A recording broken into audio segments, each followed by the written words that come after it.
लो ये रहा हम लोग का 56 नंबर क्वेश्चन।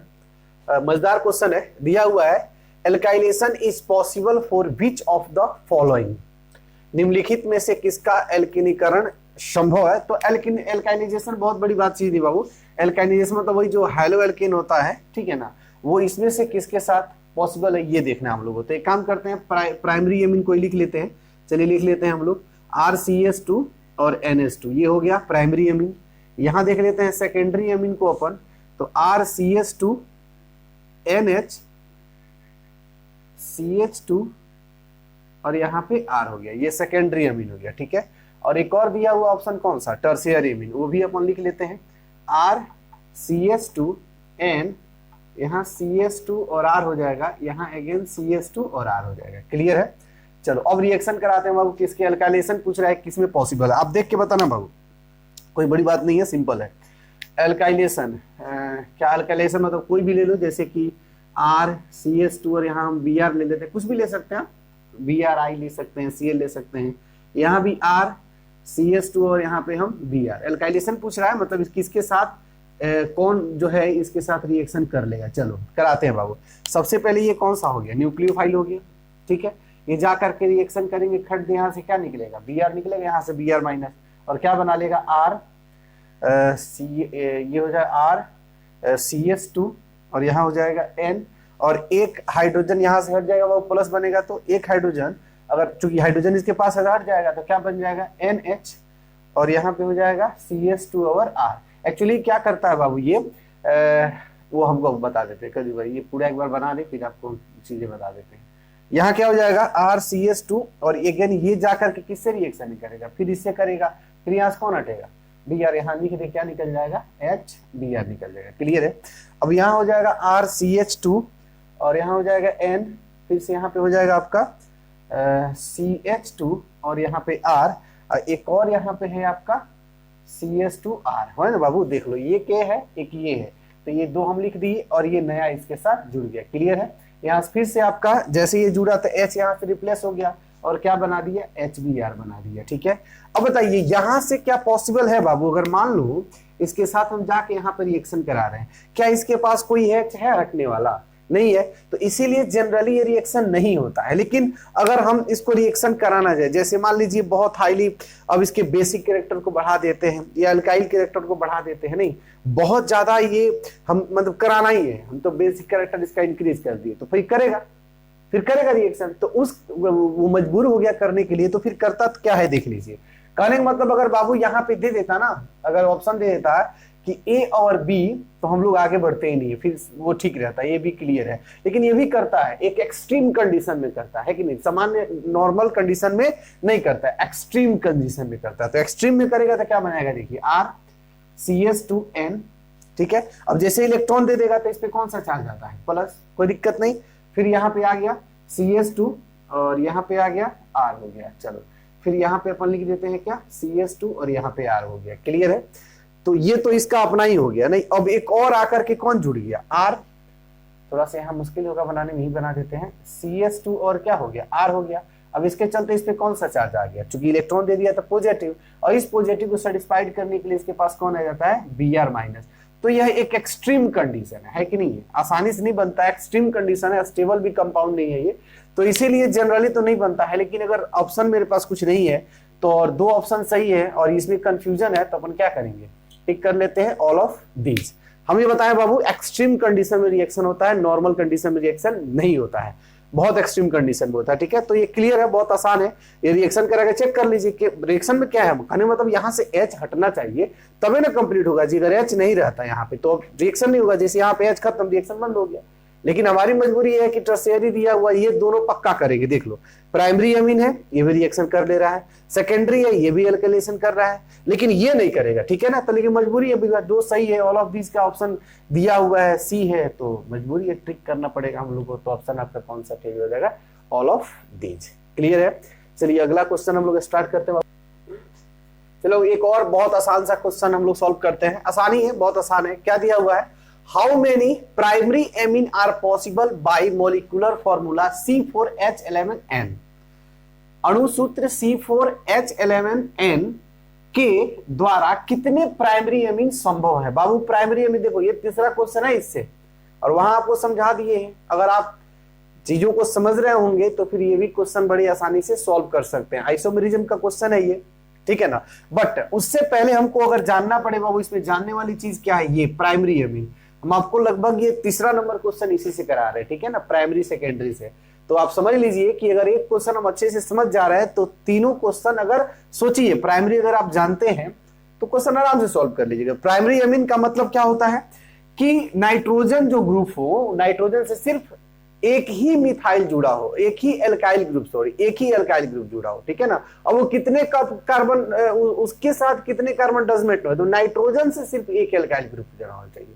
वो चाहे एल्काइल ग्रुप 10 कार्बन का हो, 50 कार्बन का, 1,00,000 कार्बन का, उससे आपको कोई मतलब नहीं है। अगर नाइट्रोजन से एक एल्काइल ग्रुप जुड़ा है तो इसका मतलब वो कौन डिग्री हो जाएगा, 1 डिग्री। 2 से जुड़ा है 2 डिग्री, 3 से जुड़ा है 3 डिग्री। क्लियर है। चलो अब आते हैं अपन यहाँ पे और देखते हैं क्या है primary amine. Primary amine C4H10, तो C4HN इसका एक काम करते हैं हम लोग। प्राइमरी अमीन के लिए NH2 मस्ट है बाबू, है कि नहीं है, क्योंकि एक ही बॉन्ड खाली रखना है इसमें। यहाँ हम जोड़ लेते हैं CH2, यहाँ जोड़ लेते हैं CH2, यहाँ हम लोग लेते हैं 3 कार्बन, 1 2 3, एक और ले लेते हैं CH3। हाइड्रोजन एडजस्ट करना आप समझ सकते हैं, ठीक है ना। यहाँ पे कार्बन 4 बॉन्ड बनाता है, इसीलिए हमने 3 यहाँ पे रखा हुआ है, यहाँ 2 रखा है, यहाँ 2 और यहाँ पे 2 रखा हुआ है। चलिए अब ये रहा, थोड़ा हम लोग देख लें कि सही है कि नहीं। 1 2 3 4 कार्बन है बाबू, 4 कार्बन है। क्लियर है। हाइड्रोजन देखिए 3 2 5 2 7 2 9 और 2 11 हाइड्रोजन और 1 नाइट्रोजन। क्लियर है। तो इसका मतलब मॉलिक्यूलर फॉर्मूला मेरा एकदम परफेक्ट बैठा हुआ है। अब इसका हम लोग प्राइमरी अमीन रखते हुए उसके डिफरेंट स्ट्रक्चर्स बनाने हैं, ठीक है। यहाँ चेंज कितने कर सकते, सिर्फ इधर चेंज कर सकते, इधर कोई हाथ नहीं लगाना है, नहीं, एकदम प्राइमरी अमीन। यहाँ बोल ही रहा है कितने प्राइमरी अमीन करना है, मतलब प्राइमरी अमीन NH2 फिक्स रहेगा, तो यहाँ भी हमने NH2 क्या रख दिया, फिक्स। इसके चैन में डिफरेंस करते हैं, ठीक है, अंतर लाते हैं। तो CH2 CH यहाँ पे डाल देते हैं अपन CH3, यहाँ पे क्या हो जाएगा CH3 हो जाएगा। अब जरा देखिए तो 1 2 3 4 कार्बन हो गए। क्लियर है। मॉलिक्यूलर फॉर्मूला चेक कर लें इसकी, तो इसका अगर देखेंगे तो 4 कार्बन हो गए, और हाइड्रोजन देखेंगे तो 3 3 6 1 7 और 2 9 और 2 11, अभी भी 11 है N। सिमिलर है बाबू, कोई अंतर नहीं हुआ। चलो एक और बनाते हैं इसका, थोड़ा और चेंज करते हैं। अब मान लो कि चेंज कर सकते हैं, इसको हम लोग 2 नंबर पे रख के इसको इधर लेके आते हैं, ठीक है। तो CH3 CH2 CH और यहाँ पे हमने डाल दिया CH3 और यहाँ पे डाल दिया NH2। आप चेक कर लो, अब इसका मॉलिक्यूलर फॉर्मूला 100% यही आएगा, एकदम कोई डिफरेंस नहीं होगा। तो 3 हो गया, कितने स्ट्रक्चर बन गए 1 2 3, ठीक है ना। और बनना संभव है क्या, S बनना संभव है। कैसे बाबू, तो हम लोग ऐसे बना सकते हैं CH3 C, यहाँ आ जाएगा CH3, यहाँ आ जाएगा CH3 और यहाँ आ जाएगा NH2, ठीक है। कितने नंबर ऑफ स्ट्रक्चर हो गए 1 2 and 3 and 4। और कुछ बनेगा क्या, नहीं, अब पॉसिबल नहीं बाबू। कुछ भी करेंगे अब तो इन्हीं किसी में से एक आ जाएगा। आप करके देख लेना, नंबरिंग करके देख लो, ज्यादा आसान रहता है। ये फंक्शनल ग्रुप होता है तो नंबरिंग उधर से करते हैं जो फंक्शनल ग्रुप होता है 1 2 3 4। सही है। यहाँ देखेंगे तो 1 2 3। क्लियर है। यहाँ देखेंगे तो 1 2 3 and 4 और यहाँ देखेंगे तो 1 2 and 3।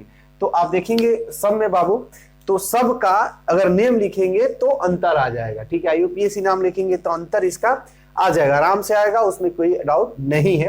तो ये रहा हम लोग का आंसर कौन सा, क्योंकि इसके कितने स्ट्रक्चर बन सकते हैं बाबू, 4 स्ट्रक्चर बन सकते हैं। तो आंसर आपका कौन सा हो जाएगा, D नंबर सही, ठीक है बाबू। तो यही देखो, यही फायदा है अगर आप अच्छे से इसको पढ़ते हैं ना, वो मतलब वो पेट्रोल के आग वाला ना पढ़ाई करते हैं। पेट्रोल आग तुरंत होगा और तुरंत उसका खत्म हो जाएगा, वो कुछ मतलब जितना देर रहेगा उतना तो खूब आग देगा, लेकिन उससे कोई ज्यादा इफेक्ट नहीं पड़ता आपका, ठीक है ना। ये वाला है एकदम धीमे धीमे चीजों को समझ रहे हैं हम लोग, ठीक है ना। इससे आपके उससे रिलेटेड जितने भी क्वेश्चन है वो सारे सॉल्व हो जाएंगे, ठीक है। तो अगर ये सारी चीजें अगर आपको अच्छी लगती हो तो इस जो वीडियो है इसको लाइक जरूर कर देना, कमेंट कर देना, और साथ ही साथ बाबू इसको सब्सक्राइब करके अगर आपको दोस्त कोई हो जो इससे इंटरमीडिएट के एग्जाम अभी देने वाले हैं, उसको जरूर ये चीज शेयर कर दे, ठीक है ना। और ये खत्म होगा, जैसे आप लोगों का सेशन खत्म होता है तो नेक्स्ट ईयर के लिए हम 11th 12th दोनों साथ वीडियो अपलोड करेंगे बाबू, जो नीट IIT JEE के लिए आपको बहुत ज्यादा हेल्पफुल रहेगा। तो अगर आप 12th कर भी लेते हैं फिर भी वीडियो से जुड़े रहिएगा, क्योंकि आपके आगे के लिए भी हम पूरी तरह से प्लान रखे हुए हैं कि कैसे, उसमें बहुत सारे हम लोग क्वेश्चंस के साथ में हर एक टॉपिक को डिस्कस करते चलेंगे, ठीक है। तो चलिए अगला हम लोग बढ़ते हैं 58 नंबर क्वेश्चन की तरफ में। ये हम लोग है बाबू 58 नंबर क्वेश्चन, ये भी बहुत आसान है, ठीक है ना। ये अब यहां नहीं दिया है बाबू कि IUPAC है कि क्या है, दिस डेट है कि नहीं है, दिया है कि एसीटोनाइट्राइल इज, मतलब एसीटोनाइट्राइल इनमें से क्या है। अब देखिए ये ऑप्शन पे डिपेंड करता है कि है क्या, ठीक है। तो अगर आप देखेंगे तो सारे के सारे नाम कौन से किससे जुड़े हो बाबू, IUPAC से। क्योंकि मेथेन AN किस में आता है, IUPAC में आता है। अगर YL रहता है इसके मिथाइल रहता है तो किसके अंदर चला जाता है, कॉमन नेम के अंदर। ये भी एक तरह का कॉमन नेम ही होता है, ठीक है ना। तो हम लोग देखते हैं, पहले इसके फिगर बना लेते हैं एसीटोनाइट्राइल का। और बोले थे जब ऐसा क्वेश्चन हो तो सबसे पहले इसको सॉल्व करिए, तो ऑप्शन चेक करिए, जरा आसान रहता है। तो AC2, एसिड का मतलब कितने होते हैं, 2 कार्बन, तो अपन 2 कार्बन लिख लेते हैं। नाइट्राइल में क्या होगा, CN हो जाता है, क्लियर है। चलो उसके बाद ये फिल कर देते हैं, CH3 हो गया। ये इसका एक्चुअली में मॉलिक्यूलर फॉर्मूला हो गया, ठीक है, केमिकल फॉर्मूला हो गया। अब इसमें क्या करेंगे, इसका IUPAC नाम लिखना है। तो IUPAC में बाबू जितने कार्बन है उसको काउंट करते हैं, तो 1 2 कार्बन हो गए। और 2 कार्बन है तो इसके लिए क्या लिखते हैं, ईथ लिखते हैं। सिंगल बॉन्ड है कार्बन के बीच में तो AN लिखते हैं, क्लियर है। उसके बाद बाबू आता है कौन सा, क्या नाम है, फंक्शनल ग्रुप का नाम, मतलब तो इसका S2 नाम होता है नाइट्राइल। क्या होता है, नाइट्राइल होता है, ठीक है। तो क्या लिख लेंगे हम लोग, इथेन नाइट्राइल। तो आप देख ले कौन सा ऑप्शन सही है। मिथेन नाइट्राइल रॉन्ग है, प्रोपेन नाइट्राइल गलत है, ब्यूटेन नाइट्राइल गलत है। तो ऑप्शन आपका कौन सा सही हो जाएगा, बी हो जाएगा सही, कौन सा, इथेन नाइट्राइल। तो आज के सेशन में बाबू हम लोग इतना ही क्वेश्चन रहने देते हैं, कितना 58 नंबर क्वेश्चन में, 58 नंबर तक। इसमें कुछ क्वेश्चन बहुत मजेदार आए बाबू, कॉम्पिटिटिव आए, चैलेंजिंग आए, और बहुत सारे क्वेश्चन बहुत ही टिपिकल, बहुत ही आसान है, ठीक है। तो एक दो क्वेश्चन शायद था जो बहुत मजेदार था, मजा आया करने में। बाकी ये सब चीजें तो झुंझुना है, बहुत आसान रहता है, ठीक है। तो इसको हम लोग बाबू अभी यहीं तक रहने देते हैं, और हमको लग रहा है कि और 2 वीडियो इस पे आएंगे, आपके फाइनल इसके कंप्लीट हो जाएंगे। उसके बाद हम लोग सब्जेक्टिव की तरफ चलेंगे, ठीक है। तो अगर आपको ये सेशन अच्छा लगा बाबू, तो अगर हाँ पीछे की अगर आप वीडियो क्लासेस नहीं देखे हैं तो आप जा करके पीछे देख लें, क्योंकि बहुत उसमें अच्छे से हर एक क्वेश्चन को एक्सप्लेन किया गया है। उससे आपको एग्जाम में कोई दिक्कत नहीं होगी बाबू, एग्जाम में बड़े आसानी से आप क्वेश्चन को सॉल्व करेंगे, और बड़े आसान से और एकदम फ्रेश होकर के, जिसमें आपके अंदर कॉन्फिडेंस रहेगा कि ना ये मेरा सही है, उसमें कोई ज्यादा ये नहीं रहेगा। कहने का मतलब क्वेश्चन करने के बाद में कंफ्यूजन रहता था। कंफ्यूजन कब रहता है, जब आप याद किए रहते हैं, उसको रटे रहते हैं, समझे नहीं रहते हैं उसको, ठीक है। कर दीजिएगा फिर कंफ्यूज हो जाएगा। अब क्वेश्चन माइनर सी बातें चेंज करता आपको फंसा देगा। अगर आप समझे हैं तो एक क्वेश्चन अगर आप समझे हैं बाबू, तो उससे रिलेटेड 5 10 20 50 जितने क्वेश्चन आते हैं सब सॉल्व कर लेंगे। लेकिन रटे हैं तो सिर्फ उस क्वेश्चन का वही आंसर होता है, ये आप जानते हैं। बाकी अगर कोई और क्वेश्चन अगर थोड़ा भी सटा हुआ आ गया तो फिर आप फंस गए, है कि नहीं। जैसे एक मेरा दोस्त था, वो पटना ये NIT में पढ़ता था, ठीक है। हम लोग जिस लॉज में वहां रहते थे तो वहीं का बात है। तो वो उसका तो निकल गया था NIT में, लेकिन उसका एक क्वालिटी था ये कि वो एकदम पूरी तरह से मतलब रटने में माहिर था, ठीक है। तो वो क्या करता था कि अगर मान लीजिए कि उसको पता चल गया, अगर उसको पता चल गया एग्जाम में कोई बता दिया ये क्वेश्चन आने वाला है, तो उसको पी जाता था, ठीक है ना। अब यही जैसे दे दिया, एसीटोनाइट्राइल का दे दिया, इज है, ठीक है ना। अब कहने का मतलब है कि सेम ऑप्शन मिला तो वो टिक करके चलाएगा, लेकिन ऑप्शन चेंज कर दिया, है कि नहीं। जैसे यहीं पे दे दिया बाबू कि एसीटोनाइट्राइल इज ए, अगर दे दिया कि कुछ और ऑप्शन दे देता, जैसे मान लीजिए कि नाइट्राइल, आइसोनाइट्राइल, मतलब किस ग्रुप का है, ऐसा कुछ दे देता, ऑप्शन चेंज रहता, तो फिर वो उससे नहीं होता, वो छोड़ के चला था, कहता ये गलत, मतलब वो उससे समझ से बाहर था। तो कहने का मतलब बाबू कि वैसे पढ़ाई नहीं करे, है कि नहीं। उस पढ़ाई का कोई मतलब नहीं रहता। आपके एग्जाम निकल तो सकते हैं बाय द वे, बट आप बहुत ज्यादा उससे अपने लाइफ में सक्सेस नहीं हासिल करिएगा। तो अपने आप को बाबू इंटेलिजेंट बनाइए, वो रोबोट वाला मशीन मत बनाइए कि ए बटन दाबेगा तो ए से सब जितने आते हैं, वो मत करिए बाबू। आपके अंदर फ्लेक्सिबिलिटी होना चाहिए। अपने आप को गूगल बनाइए, रोबोट मत बनाइए, गूगल बनाइए। क्या फर्क है, गूगल के अंदर बाबू अगर कोई वर्ड डालते हैं उससे संबंधित सारी चीजें खुल के चली आती है, ठीक है ना। और रोबोट के अंदर क्या होता है कि ऑब्वियसली आप समझ सकते हैं दोनों एक ही चीजें हैं, लेकिन रोबोट जो अपन कहते हैं तो वही होता है जो इशारे पे काम करता है कि नहीं है। वो रटने वाला थोड़ा सा कैटेगरी में चला गया। गूगल जो होता है वो रोबोट ही है, बट थोड़ा सा हाई जनरेशन का वो रोबोट है, ठीक है। मेरा कहने का ये है, अदरवाइज कोई और मतलब नहीं है। तो बस आज का सेशन हम यही रहने देते हैं, कल मिलते हैं फिर नेक्स्ट वीडियो में। अगर आपको ये अच्छी लगी वो वीडियो तो आप सब्सक्राइब कर लीजिएगा और अपने दोस्तों के बीच में इसको शेयर कर दीजिएगा। मिलते हैं अगले सेशन।